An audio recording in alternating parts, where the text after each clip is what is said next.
And that, which was actually well planned while I was in my state. I was actually thinking correctly because I have a dog already, and he's on the first floor.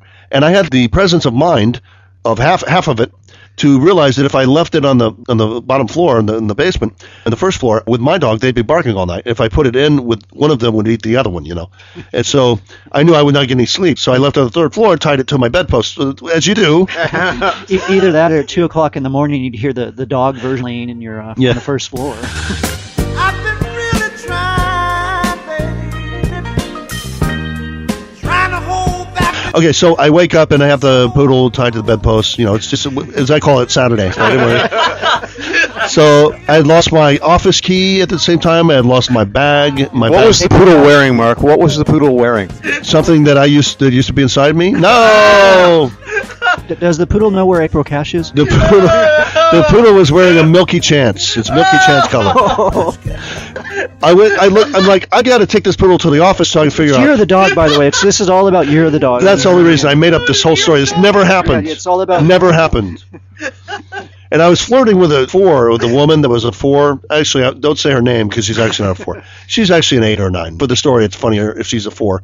And you need to aim high, guys, when you're trying to pick up. Because the moral of the story is you talk to a 4 woman. A tall poodle? Yeah, then you leave.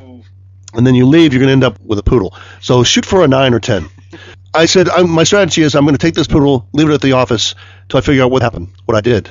So I go to the office. Now I don't have my key. I can't get into this office. I don't have my key. That's missing. That was in my bag. And I don't have my bag. And I'm like, well, I need my bag. And also, it'd be nice to get this poodle back to its home. I bet if I took the poodle bag, I could find my bag. I probably put the bag down and picked up the poodle. So I went through Waze and Google Maps, and I realized I was walking around Hibino Station for about 20 minutes. All around the station. I'm like, that's probably a guy chasing a dog. That's kind of what that looks like. That's the international symbol. I'll get you little poodle. So I went back, and That's why he was interested. And I posted. She came running right up and licked him on the face. He would have been like, I don't know what's wrong with you. You're kind of germy. I put a little note up with a picture of the dog, and I said, if this dog's missing, you can call me on the K-Time. Lady called me that evening, and then I said, yeah, I've got your poodle. And she's like, can I ask a question? And I said, no, I'm just going to bring your poodle. No questions. No. And she goes, there's no reward. I'm like, yeah, I know there's no reward. There might be punishment involved. The reward is I don't have to deal with this poodle anymore. The reward, there's definitely some misdemeanor charges involved. So the reward is no charges. That's the reward. No contest. It's a reunion, So I bring it back. She gives me the address. I bring it back. And she goes, I'm just curious. I said, no questions. She goes, you don't want to tell me? I said, I don't know the answer to anything you could ask me. Like, why did you bring a poodle? I don't know. Why would you do that? Why would you take it home? I don't know. Why would you keep it for 8 hours after you realized it wasn't your poodle and you already had a dog? I don't know, lady. I don't know. Anyway, here's your dog. She didn't even say thank you. Did I tell you that I spent 5 days on the 5th floor of the mental hospital? Why don't you talk to my doctor?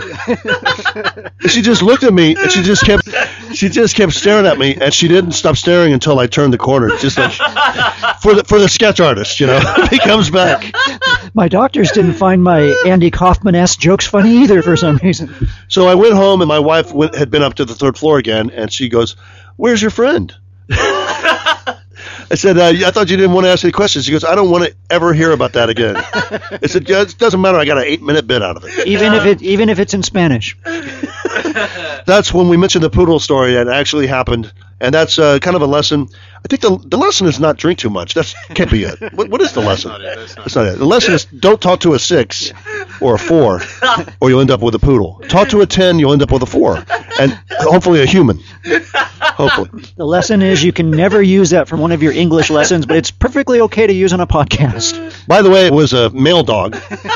Tastes like chicken. All right, we'll see you next week. This is Talk Funny. We'll talk to you next week.